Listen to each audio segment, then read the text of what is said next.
In today's video, I'm going to be teaching you everything you need to know about Brimstone, from his abilities to how to use him, his playstyle, and overall how you should be doing in-game to perform with him. So if it does help you out, be sure to drop a like on the video and subscribe for more. Now first off, we are going to be diving into Brimstone's playstyle, and then we'll be moving on to the abilities very shortly. And by the way, I do stream on Twitch. There is a link down below in the description if you want to see some of the tips that are over there. So Brimstone's playstyle, he is going to be a controller. Now what a controller's main job is to do is to essentially control the game. Whoa, no way, control the game? I didn't see that one coming. I know. What you'll be wanting to focus on as a controller is kind of controlling the site on defense and controlling the site on attack. Your main job is to make sure that the initiators, the duelists who are going onto site and actually getting themselves into site, can do their job as easy as possible, cutting off any rotates, making the defenders' lives as hard as possible. The best way to put it is essentially you're like a guardian angel over your entire team. While an initiator will often try to invent a unique and creative way to get into the site, the duelist will obviously carry it out. The controller's job is to mainly lock down the site, keep it as easy as possible to get onto it, and make their lives a lot easier. An example of how you'll do this and how it links to your playstyle is one of Brimstone's abilities is the smokes, another one is the fire Molotov.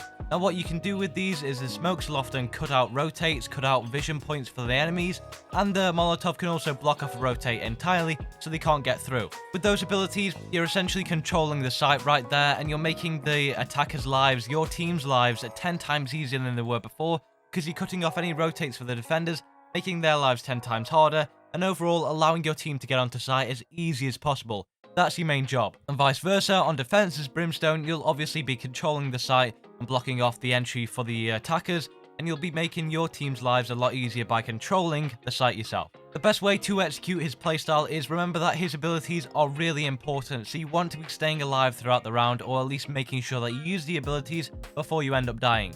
You want to be communicating with your team a lot on where you're going to be pushing and what the general plan is for the game plan, because if you don't know that, then your smokes and molotovs and all your other abilities are going to be kinda pointless. So make sure you are communicating, make sure you are using your abilities early on, and you are going to remember that you have to control the game. And another great tip is to essentially focus on your abilities for most of the round.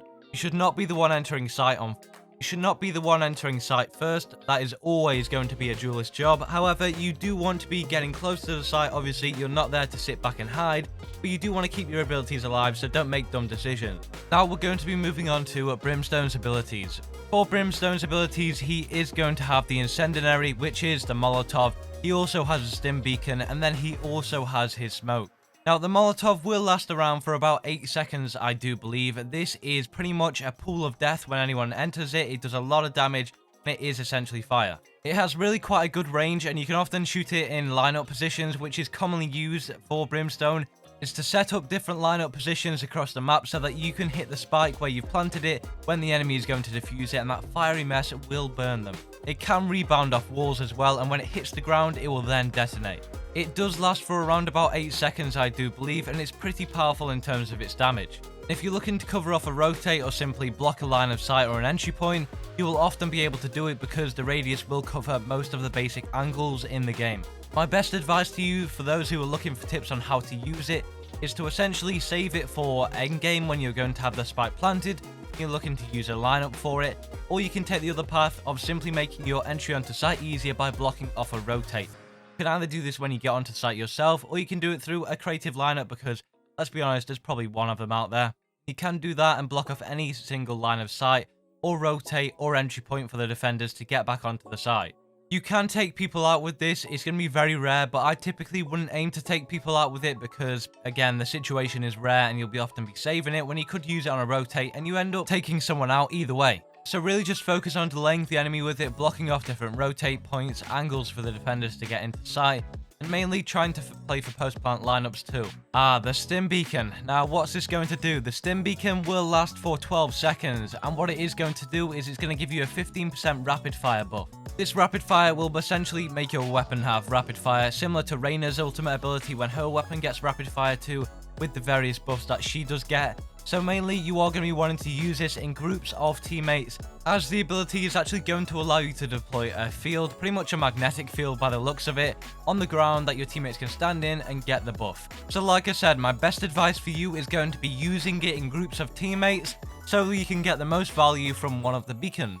It really can be a powerful tool when used in the right hands, and if you are going to be using it, I highly suggest that you also use it in areas where teammates can actually take advantage of it. There's no point deploying it in spawn, but if you are going to be entering a site and you're kind of waiting to clear a few enemies out and you're looking to do that along range, put down the Stim beacon and it gives your teammates that little buff. It is kind of not a major ability, but at the same time it is useful. I wouldn't stress about it too much though. Or you can be a greedy Brimstone main and simply give it to yourself for the entire game. Now he has his smokes. What you'll need to do with them is open up a little bit of a holographic minimap on your screen. You'll be able to place down the different smokes within quite a large radius on your map. You have 3 of these and you can put them down anywhere on the map. My best advice for you for going to use these is place it in situations where it's going to block enemy lines of sight. They will last for 20 seconds as well, by the way. If you're looking for placement tips, again, place them down on enemy lines of sight. But really you want to be using it on areas that's going to help your team. Blocking off lines of sight, blocking off rotate points to make it so that the enemy has to go through the smoke, you can catch them off guard. Remember to communicate with your team on where you want these to go, because they're going to give you a lot of tips and advice for you as well. It is worth noting down in your head where these smokes end up placing, what they look like, and if they were actually good when you do use them in game. And finally, he has his ultimate ability, which is his Orbital Strike, which pretty much is like a meteorite coming down on you that is going to burn every single bone in your entire body and leave you to dust. It does 20 damage per tick and it will last for a total of 3 seconds. You're going to need 7 ultimate orbs to acquire it, and the main thing here that we're looking at is it is going to be pretty much a rainfire within a circular radius that is going to come down on the enemy wherever you choose on the minimap. My best advice for this one is you aren't always going to get kills. It really does depend on the map. On a map like Breeze, it's very hard to get a kill. On a map like Bind, there's a lot of tight corners, tight exits.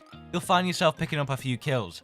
So in that scenario, I would recommend focusing on kills at the same time, but also focusing on the fact that this is actually going to pretty much reveal an enemy's position, force them to go into a new location because they're trying to get out of the hellfire, and therefore you can either take them out or you simply have intel on their position.